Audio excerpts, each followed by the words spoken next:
The single largest state expense, your child's education. And that's where lawmakers started today with their first budget talks. Naomi Coles listened in and has their biggest concerns. Wisconsin's top school official faced lawmakers on the Joint Finance Committee today, mainly to talk funding questions. But one of the biggest things that came up during that hearing was how the department handled their pandemic response.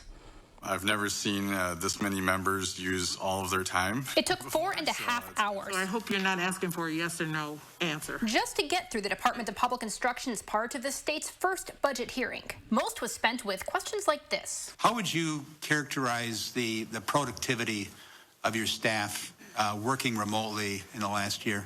I don't know that we've missed a beat. Do you believe, I guess just let's confirm that in-person is really kind of the gold standard for education still in the state of Wisconsin after we've seen the results of what's been going on during this pandemic? I do believe that the majority of our students fare better in person.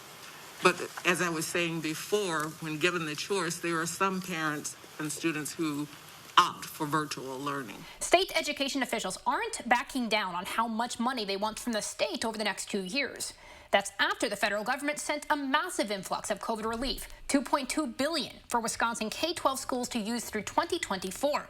State Superintendent Carolyn Stanford Taylor says those funds don't change the budget requests. While these dollars will help our education system recover from the effects of the pandemic, they are one-time funds. They want to keep the proposed 11% increase to their base budget, or an added $1.6 billion. A big driver, special education, where some Republicans object to a 78% increase, while Democrats argue it helps free up funds for other needs. Which is why what the governor is proposing is so important, because it's going to allow our schools to do so much more under the revenue limits that they have to live with.